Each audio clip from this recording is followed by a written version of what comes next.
Mensagem do livro Fonte de Luz. Nunca esqueças. Quando estiveres a ponto de acusar Deus pelos teus sofrimentos, para e olha em derredor.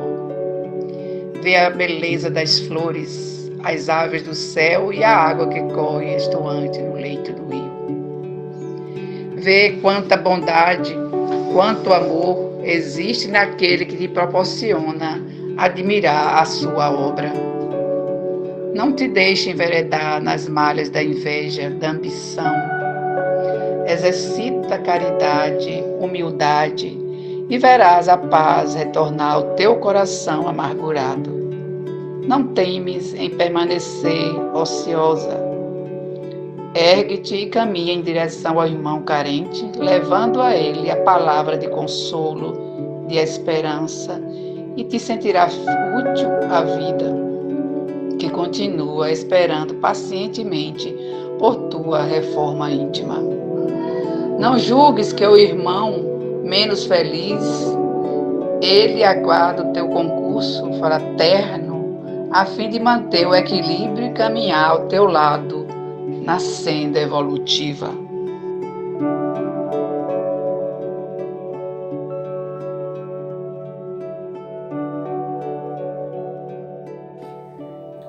Olá, amigos do Centro Espírita Seara de Luz. É uma alegria para mim estar aqui gravando esse vídeo para bater esse papo com vocês, especialmente neste mês, né, que é aniversário da casa, 38 anos de trabalho, de fundação, né, e eu bem sei como é o trabalho de uma casa espírita, né, das nossas dificuldades, dos nossos desafios, né? Mas a gente vai se trabalhando, se vencendo as nossas dificuldades, né? E buscando dar o nosso melhor, né? O Cristo conta conosco, apesar da gente pouco poder atender a sua demanda, né? Diante da nossa limitação. Mas é conosco mesmo que Ele conta e que Ele continue fortalecendo a cada um de vocês. Recebam o meu abraço fraternal e carinhoso, cada um dos dedicados trabalhadores desta casa, e os trabalhadores desencarnados recebem a nossa gratidão de sempre por nos darem, né, a sustentação necessária para que a gente possa levar o trabalho adiante com seriedade, com responsabilidade, né, mantendo a fidelidade aos postulados, né, doutrinários, espíritas, e a fidelidade à mensagem do Cristo, especialmente nas nossas atitudes, né? O tema que nos foi dado para o nosso diálogo é um tema muito interessante, né? Vícios Perturbadores é o título, que é do livro Luz nas Trevas, do espírito Joana de Ângeles, psicografia de Divaldo Pereira Franco.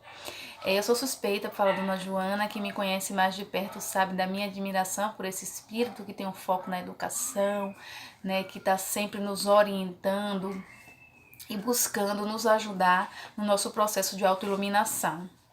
E a gente vai observar neste capítulo que Joana trabalha da seguinte forma. E quem conhece a literatura de Joana, especialmente a série psicológica, vai ver que ela trabalha bastante dessa forma.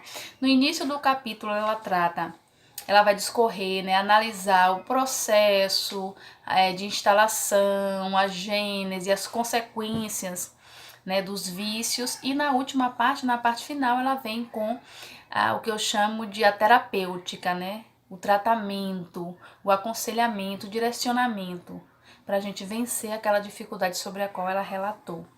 Então, ela primeiro nos chama a autoanálise e depois ao que a gente chama no meio espírita de autocura.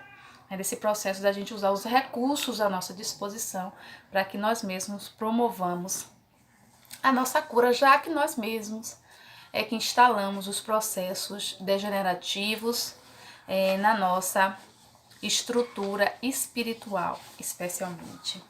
Mas antes de adentrar no assunto, eu gostaria de ler uma mensagem que eu achei muito interessante para o momento, muito pertinente, momento de aniversário, em que a gente fala especialmente aos trabalhadores da casa, uma mensagem do Espírito Emmanuel, né, que vai falar a todos nós, trabalhadores espíritas.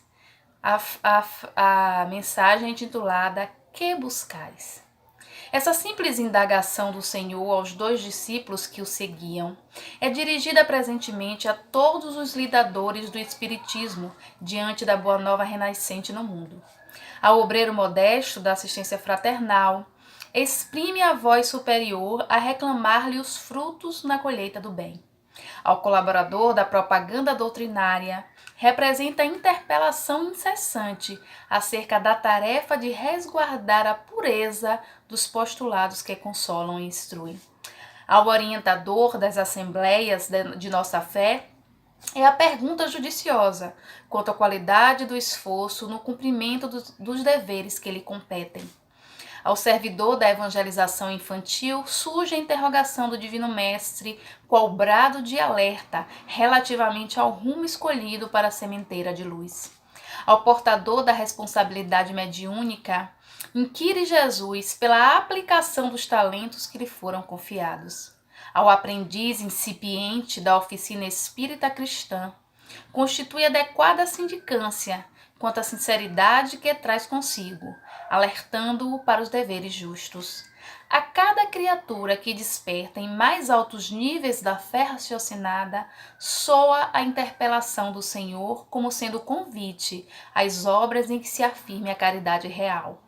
Assim, escuta no íntimo, em cada lance das próprias atividades, a austera palavra do condutor divino, convocando-te à coerência entre o ideal e o esforço, entre a promessa e a realização.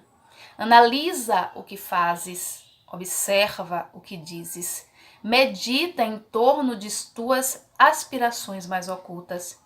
Que respostas forneces à indagação do Senhor? Quem segue o Cristo, vive-lhe o apostolado.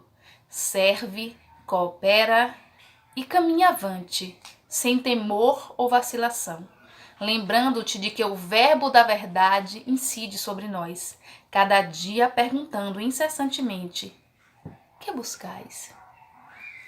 Então, meus amigos, fica essa reflexão aí para nós trabalhadores espíritas, essa autoanálise para a gente fazer, né? Especialmente em momentos assim de aniversário, é bom a gente estar sempre renovando, né, as nossas disposições, né? Agora vamos entrar no tema propriamente dito, vícios perturbadores, né? Como a gente já tinha dito anteriormente. Quando a gente fala em vício, né, logo vem à mente aqueles vícios que se expressam de forma mais patente na nossa vida cotidiana, né, nas pessoas próximas a nós, dentro do nosso núcleo familiar, que são os vícios que reverberam mais na questão física, extrapola, como eu disse, né, que são as dependências químicas, né, o uso de drogas ilícitas, como maconha, cocaína, crack, ou das drogas lícitas, né, que é o álcool, o cigarro, né? Então esses vícios que são mais comuns, vamos dizer assim, no nosso dia a dia e que geram um prejuízo grande, não só ao indivíduo, mas a toda a coletividade, né? Então a gente vai ver no dicionário que vícios, ele vem do latim vitium, que significa falha ou defeito. É um hábito repetitivo que degenera ou causa prejuízo ao viciado e aos que com ele convivem. É o que eu acabei de dizer, né? O vício é um processo que vai trazer aí empecilhos e dificuldades não só para aquele dito viciado, mas para todos aqueles que fazem parte do seu núcleo de convivência e para a sociedade como um todo. Né? Hoje os custos da saúde para tratar pessoas que se envolvem com esse, só citando esses vícios, é muito grande, né? Então isso acaba também trazendo um prejuízo aí para a coletividade, para a sociedade como um todo. E Joana vai começar o capítulo dizendo o seguinte: todo hábito que se arraiga, gerando dependência prejudicial, é um vício perturbador, que se origina imprimindo-se no inconsciente e transformando-se em necessidade imperiosa que escraviza. Veja, hábito, ou seja, como é que a gente constrói um hábito? Repetindo. Então, o vício, ele se estabelece com esse uso contínuo, essa repetição contínua de alguma ação que de esporádica ela começa a ficar cada vez mais frequente e o indivíduo em determinado momento não consegue mais viver, né, sem aquele ato, aquela atitude, sem o uso daquela substância. Então passa ele a ser, como chamamos, um dependente, porque depende de determinada coisa para que tenha um mínimo, vamos dizer assim, de tranquilidade. Então passa a ser escravizado, como Joana fala, né? Já não é mais o senhor da ação, mas a ação que o domina, né? Vira essa vítima escravizada. Outro ponto interessante que Joana fala sobre os vícios, que ela diz que é inerente aos espíritos primários. Né? E aí a gente vai lembrar daquela escala evolutiva, né? Da escala espírita, ou escala dos espíritos, em que a gente vai ver os degraus, né? Em que nós vamos subindo à medida que vamos avançando, espiritualmente falando. E espíritos primários, por estarem vinculados de forma excessiva ainda à questão da matéria, do prazer, do sensorial, através da matéria, né? Eles são mais apegados, mais afeitos, mais arraigados, como diz Joana, à prática, né? Ao cultivo de ações viciosas, né? É outro ponto interessante que Joana toca. E aí ela vai falar sobre o começo do vício, e que eu achei interessante, né? Ela fala: começam na mente ociosa, em forma de ideia prazerosa, fixam-se absorvendo a atenção e espraem-se, impedindo que o pensamento se renove dentro da programação normal. Então começa com uma sugestão, dessa sugestão aceita, né, desse primeiro pensamento. Esse pensamento vai se repetindo e vai sugerindo novas doses, vai sugerindo novas emoções, vai sugerindo novos prazeres. E essa mente ociosa vai se deixando arrastar por esses pensamentos que começam, como diz Joana, a impedir essa renovação normal dos pensamentos. Porque normalmente a gente pensa muita coisa, mas pensa muita coisa diferente. Quando a gente começa a pensar sempre a mesma coisa, numa repetição de pensamentos, a gente vai deixando espaço para a instalação desses vícios. E ela fala: uma mente ociosa. Eu me lembrei de um ditado popular que a gente fala muito, né? Eu vou começar aqui e vocês terminam aí, né? Que diz que a mente vazia é a oficina. Exatamente, isso aí que vocês completaram. Minha mãe sempre me falava esse ditado, né? Os ditados populares dizem, todos eles têm um fundo de verdade, né? E esse, pelo que a gente viu aqui, Joana confirmou, tem. Ou seja, uma mente ociosa, uma mente que não busca estar se movimentando, né, pensando em coisas diferentes, se estimulando com coisas diferentes. Né? Por isso que a gente fala tanto no meio espírita, mas em outros meios também, da gente buscar lazeres, né? Leituras edificantes, ver filmes instrutivos, né? Arejar a mente, fazer atividade física. Então, são todos esses movimentos que nos ajudam a sair desse ócio mental que pode nos prejudicar, levando a gente a esse estado de vicioso, né? E especialmente nesse momento em que a gente está vivendo agora, que está sendo mais difícil para a gente manter essa mente ocupada, né? Que a gente deve buscar esses recursos para que a gente mantenha a nossa sanidade e não caia em armadilhas, né? Que devido à nossa condição de inferioridade estamos muito suscetíveis. Então, isso tudo é instalado na tela mental. Então, para a gente ver que os vícios, eles se apresentam, né, se exteriorizam, né, de uma maneira, mas eles se iniciam na mente. Então, tudo começa no processo mental. Então, essa exteriorização com os vícios de que eu falei, do cigarro, do álcool, das drogas, ela se inicia num processo mental. Então, aquela mente já está viciada antes dela exteriorizar aquilo. Então, uma mente viciada vai buscar os mecanismos exteriores de materializar esse vício, vamos dizer assim, né? O vício nasce no mental, mas ele precisa de alguma forma se materializar. E ele se materializa através do uso de álcool, de cigarro, de drogas. Ele se materializa através do sexo desregulado, do sexo, né, malbaratado. Ele se apresenta na forma de jogos, né? Tem um vício dos jogos. Tem outro vício que eu achei muito interessante a gente citar e que muitas pessoas não observam ou não veem como vício, mas é o vício do trabalho, né? Tem gente que trabalha demais, né? Tem até um nome meio difícil, deixa eu ver se eu acerto. Workaholic, né, que são pessoas viciadas em trabalho. Então isso também não é bom, porque as pessoas viciadas em trabalho descuidam da família, da sua vida social, do seu lazer, do seu repouso, e isso traz diversos prejuízos. E um vício recente aí da nossa era moderna, que é o vício na internet, né?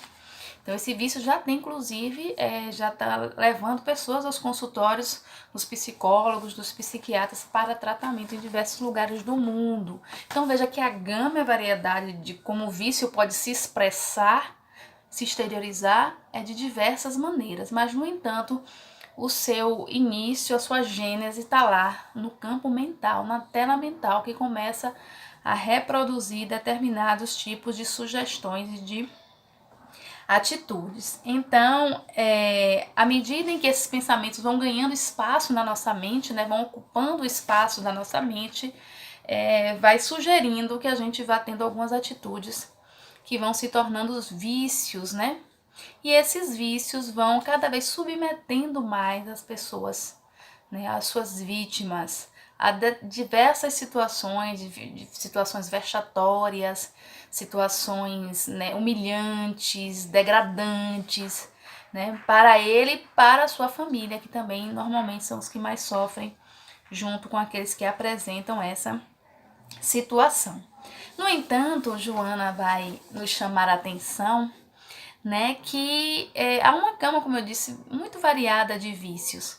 E aí ela vai falar desses vícios mentais, né, que são os principais.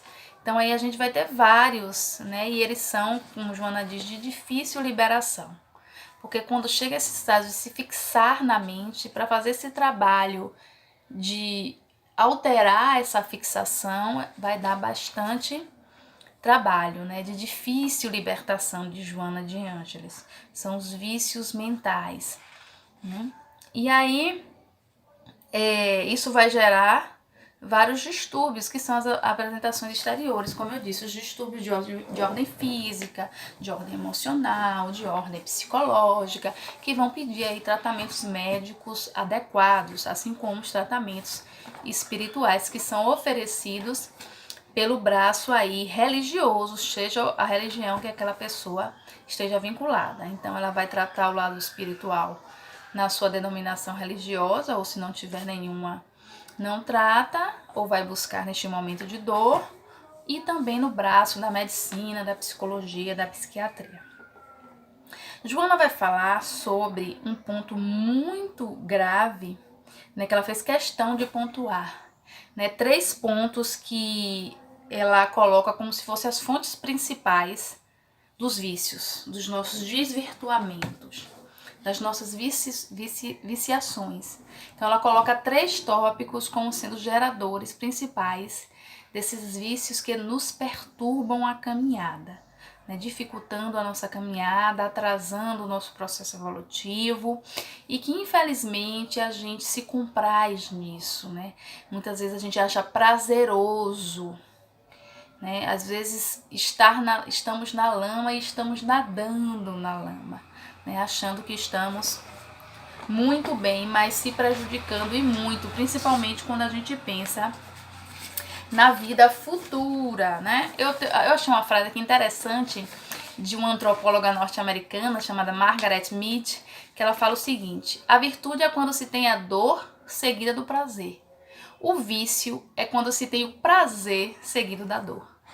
Porque é isso mesmo, né? Você vê que o nosso processo evolutivo, ele se dá de forma dolorosa, né? Mas chegará um momento, quando a gente conseguir vencer isso tudo, que teremos a resposta, né? Assim nos prometeu o Mestre Jesus, da vida futura, de ser uma vida melhor, feliz, de paz, quando a gente conseguir vencer todos os nossos obstáculos. O vício é diferente, ele oferece um prazer momentâneo, um prazer inicial, mas depois ele vai reverberar, vai se tornar um suplício, em dor, em morte, né? Então, como eu disse, essas 3 fontes que Joana aponta como sendo principais, ela fala primeiro do uso indevido da libido. Então, hoje, como a gente entende a libido, como a gente entende e utiliza a sexualidade de forma desvirtuada, malbaratada, desvirtuando das suas funções primordiais e essenciais e sublimes. Então, hoje, como a gente tem se utilizado do sexo, desvirtuando de todas as maneiras, isso é um fator enorme de prejuízo e de estímulo a que a gente vá desencadeando outros vícios e vícios graves e que nos perturbam grandemente. O outro ponto que ela toca é do materialismo. Esse a gente já sabe, né? Somos espíritos inferiores e que estamos muito vinculados à questão material ainda. Mas só que ela toca no material de uma forma que eu achei muito interessante, porque ela fala do materialismo presente em muitas doutrinas espiritualistas, dá margem a ambições de vária monta. Então ela focou no materialismo vinculado às religiões, e eu achei isso muito interessante. Porque é justamente o que a gente tem visto muito hoje em dia, as religiões pregando excessivamente as buscas materiais em detrimento da espiritual, infelizmente. Então, muitas pessoas que adentram determinadas denominações religiosas em busca apenas de aquisições materiais, como se Deus fosse um fornecedor de coisas, né? Usam da barganha, da troca. Então, esse tipo de materialismo instituído dentro das denominações religiosas, eles têm sido de grande prejuízo e aí fomentando também diversos desvirtuamentos e vícios, né, e ambições desmedidas, que são vícios. E outro aspecto que Joana toca é o que a gente também já conhece bastante, que é o egoísmo. Né? Ela fala que um aspecto a considerar é a ausência de uma cultura de amor, de solidariedade e de paz, ante o comportamento competitivista e individualista lastreado pelo egoísmo. E não é isso a nossa sociedade de hoje em dia? Uma sociedade altamente egoísta, competitiva, individualista. É o resumo do que a gente vive hoje no nosso dia a dia, na nossa sociedade, né? E isso a gente foi recorrer, falando sobre o egoísmo, vai ter lá no Livro dos Espíritos, na questão 903, que Kardec faz a seguinte pergunta: dentre os vícios, qual que se pode considerar radical? Né? Os Espíritos, Kardec pergunta, dentre todos os vícios que possam existir, qual é o mais radical? Qual é o pior, vamos dizer assim? E os Espíritos dizem: temo-lo dito muitas vezes, o egoísmo. Daí deriva todo o mal. Estudai todos os vícios e vereis que no fundo de todos há egoísmo. Por mais que lhe dê combate, não chegareis a estipá-los, enquanto não atacardes o mal pela raiz, enquanto não lhes houverdes destruído a causa. Tendam, pois, todos os esforços para esse efeito, porquanto aí é que está a verdadeira chaga da sociedade. Então, egoísmo, responde os espíritos a Kardec, é o grande foco gerador de todos os vícios. E quem não é egoísta? Né? A gente pode dizer, mas uns são mais, outros menos, vai variar. Claro, estamos em momentos distintos do nosso processo evolutivo, apesar de espíritos mais ou menos ali, dentro da mesma escala, vamos dizer.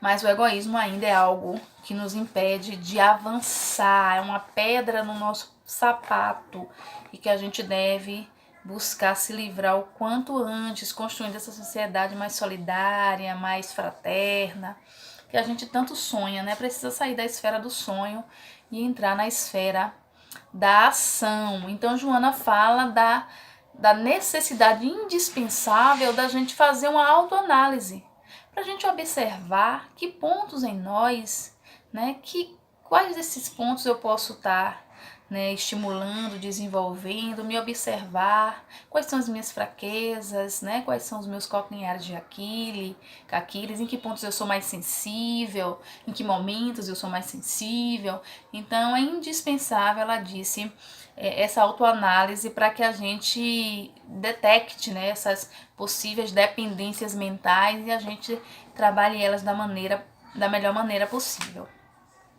E aí, como eu bem disse, ela encerra o primeiro momento desta maneira, falando de como se instala o vício, e agora ela vai passar para a terapêutica, em que ela vai nos trazer algumas considerações, algumas orientações de como a gente pode trabalhar, caso a gente identifique em nós essas dependências mentais ou até mesmo dependências físicas, né? Vamos lá. Ela fala: procura enriquecer-te de pensamentos edificantes variados, que te proporcione beleza, bem-estar e disposição para uma existência feliz. Toma de alguma página edificante na literatura espírita e demora-te reflexionando no seu ensinamento. Tomando os espaços que seriam preenchidos pelas viciações da comodidade, dos hábitos doentios e prejudiciais. Foi o que a gente falou anteriormente. Ocupar esses espaços mentais com algo edificante.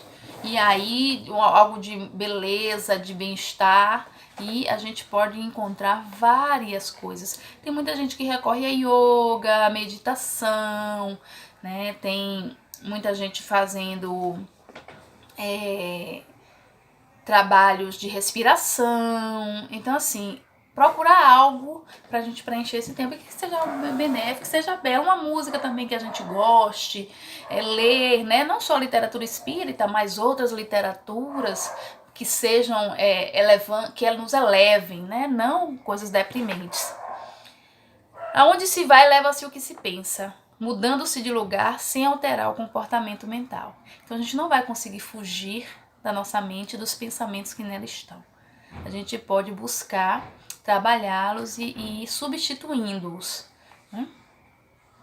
E ela vai falar sobre o Evangelho de Jesus como recurso para nos ajudar nessa tarefa, né? Ela diz que o Evangelho de Jesus é riquíssimo de paisagens, imagens e narrativas que dão sentido e significado às existências humanas. Então ela fala de como o Evangelho de Jesus nos traz belezas incomparáveis para a nossa reflexão, para o nosso deleite, né? Que Jesus, e ela vai fazer uma referência a Jesus, que Jesus sempre trazia aspectos da natureza e aspectos simples para as suas narrativas. E são narrativas grandiosas, de um ensino muito profundo, mas que eram ditas de forma simples e acessíveis. Então Jesus falava sobre lírio do campo, sobre aves do céu, sobre grão de mostarda. Então sempre usando esse recurso.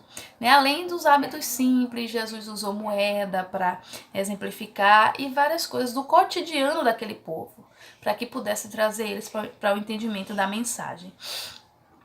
Então ela diz: tudo nele é claro e diamantino, portando conteúdos permanentes que podem ser usados em quaisquer lugares e situações existenciais.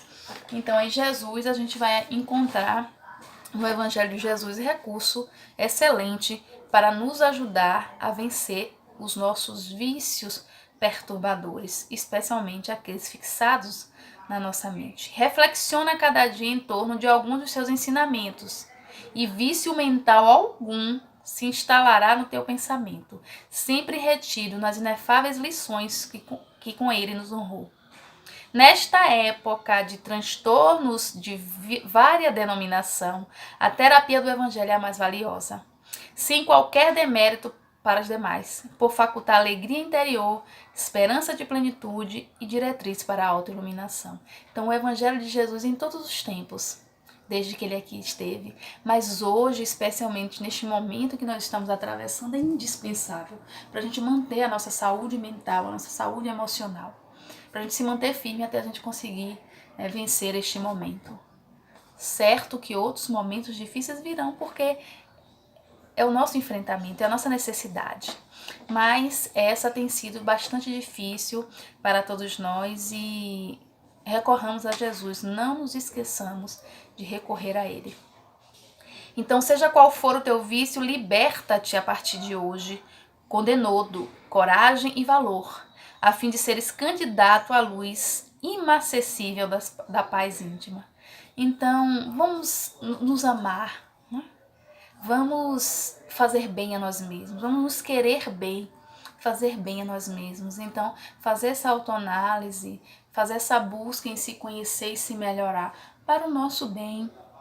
Não é para o bem do outro, não é para o bem do meu esposo, da meu filho, da minha mãe. Certo que esse meu bem vai refletir nas minhas relações familiares, sociais, seja elas quais forem. Mas a busca deve ser essencialmente por nos melhorarmos, nos sentirmos bem, nos fazermos bem. Ok? Então ela finaliza dizendo: busca primeiro o reino de Deus e sua justiça, disse Jesus, e somente assim será possível fruir-se harmonia. A terra é bendita escola de crescimento para Deus, hospital para a recuperação da saúde total e oficina de luz para a plenitude. Tem cuidado com os teus pensamentos hoje, orientando-os para que alcances a felicidade legítima. E quem é que não quer ser feliz, não é verdade? Todos nós queremos, ansiamos, desejamos, mas precisamos fazer por onde? E começa aqui, na nossa mente, no nosso pensamento. Então busquemos avaliar e exercitar o que nos aconselha o Espírito Joana de Ângeles, né, fazendo o melhor ao nosso alcance e buscando sempre o nosso processo de crescimento e de melhoramento, nunca desistindo de nós mesmos, porque Deus não desiste e nem Jesus desiste de nós, então nós não podemos desistir também. Então é isso, meus amigos, chegamos ao final da nossa exposição, eu espero que vocês tenham gostado, eu agradeço imensamente a oportunidade de serviço que vocês me deram, me convidando, especialmente por ser neste momento de aniversário, obrigado pela consideração, e eu espero que a gente continue, né, levando a mensagem do Espiritismo adiante por todos os meios possíveis, né? E que logo logo a gente esteja junto de novo para se abraçar, se beijar e celebrar a vida com Jesus. Então que Jesus nos abençoe, continue nos protegendo, nos sustentando, né? Que vocês continuem todos bem, todos firmes e se estimulando e estimulando outras pessoas com mensagens positivas. Tá ok? Um beijo grande em cada um de vocês. Mais uma vez, obrigado pelo convite. E estou à disposição. Sempre que precisarem, podem me chamar.